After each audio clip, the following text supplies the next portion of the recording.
Hi friends, ನಾನಿವತ್ತು ಹೊಂಟಿದ್ದೆ ಮುಳುಗುಂದಿಗೆ ಹೋಗೋ ದಾರಿ ಹೆಂಗದ ಅಂತ ತೋರಿಸ್ತೀನಿ ಬರ್ರಿ. ಇಲ್ಲಿಂದ ಎನ್ವಿರಾನ್ಮೆಂಟ್ ಎಲ್ಲ ಎಷ್ಟು ಚೆನ್ನಾಗದ ನೋಡ್ರಿ.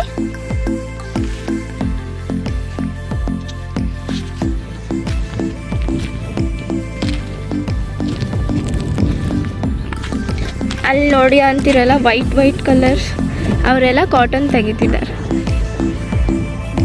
ಅದೆಲ್ಲ ಕಾಟನ್ ಗಿಡಗಳು.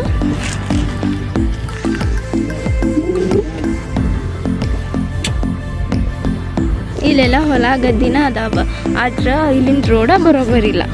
ಫುಲ್ ತೆಗ್ಗದಾವ ರೋಡ್, ಫುಲ್ ತೆಗ್ಗದಾವ. ಇವಾಗ ಬನ್ನಿ ನಮ್ಮ ಪ್ರಯಾಣ ಮುಂದುವರ್ಸೋಣ.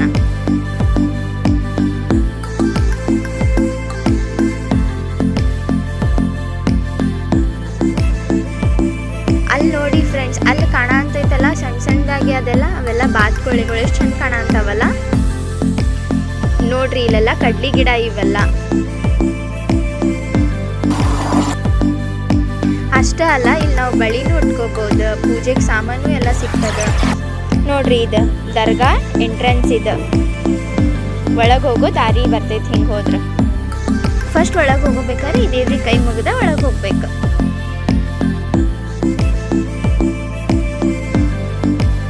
ನೋಡ್ರಿ, ಮಕ್ಕಳೆಲ್ಲ ಎಷ್ಟು ಚಂದ ಜಾರ್ಗುಂಡ್ಯಾಡ ಅಂತ. ಇದೆಲ್ಲ ನೋಡಿ ನಾವೆಲ್ಲ ಸಣ್ಣವ್ರು ಇದ್ದಿದ್ದ ನೆನಪಾಗ್ಬಿಡ್ತು ನಂಗೆ. ಇಲ್ಲಿ ಬಾಜು ಕುಂತಾರಲ್ಲ ಅವರೆಲ್ಲ ನಮಗೆ ಆಶೀರ್ವಾದ ಮಾಡ್ತಾರೆ, ತಾವಲ್ ಮಲಿಕ್ ಬಾಬಾ ಅಂತಂದು ಹೇಳಿ. ನೋಡ್ರಿ, ಇದು ಗುಡ್ಡದೊಳಗಿರೋ ಹೂವಾಗಳ್ರಿ. ಇವು ಫುಲ್ ಗುಡ್ಡ ಫುಲ್ ಇವ ಹೂವು ಅದಾವ. ಎಷ್ಟು ಚಂದ ಕಾಣ್ತೈತ್ರಿ. ಈಗ ಹೂದ್ಲಿಂತ್ರ ಗುಡ್ಡ ಭಾರಿ ಕಾಣ್ತೈತಿ. ಅಷ್ಟೇ ಅಲ್ಲ, ಮ್ಯಾಲ ನಿಂತು ನೋಡಿದ್ರ ಎನ್ವಿರಾನ್ಮೆಂಟ್ ಏನು ಮಸ್ತ್ ಕಾಣ್ತೈತಂದ್ರೆ ಅಷ್ಟು ಮಸ್ತ್ ಕಾಣ್ತೈತಿ ನೋಡ್ರಿ. ಅಷ್ಟೇ ಅಲ್ಲ, ಈ ಗುಡಿದ ಮಹಿತ್ಮೆ ಇನ್ನೊಂದು ಐತ್ರಿ. ನಾವು ಗುಡಿ ಒಳಗೆ ಹೋಗೋಕ್ಕಿಂತ ಮುಂಚೆ ತಲೆ ಬೆಗಿಸಿ ಅವನಿಗೆ ಶರಣಾಗ್ಬಿಡ್ಬೇಕ್ರಿ. ಅಂದ್ರೆ ನಮ್ಮ ಮನ್ಸ ಇಚ್ಛೆ ಏನು ಬೇಡ್ಕೊಂಡ್ರು ಖರೆ ಆಕೈತಿ ನೋಡ್ರಿ. ಅದು ಒಳಗೆ ಬಂದ್ಮೇಲೆ ಎಲ್ಲ ಹಿಂಗೈತೆ ನೋಡ್ರಿ. ಹಿಂಗೆ ನಾವು ಒಳಗೆ ಹೋಗಿ ಅಲ್ಲಿ ದರ್ಶನ ತಗೊಳ್ಬೋದು. ಇಷ್ಟೊತ್ತು ನಾನು ವಿಡಿಯೋ ನೋಡಿದಾಗ thank you so much. Bye.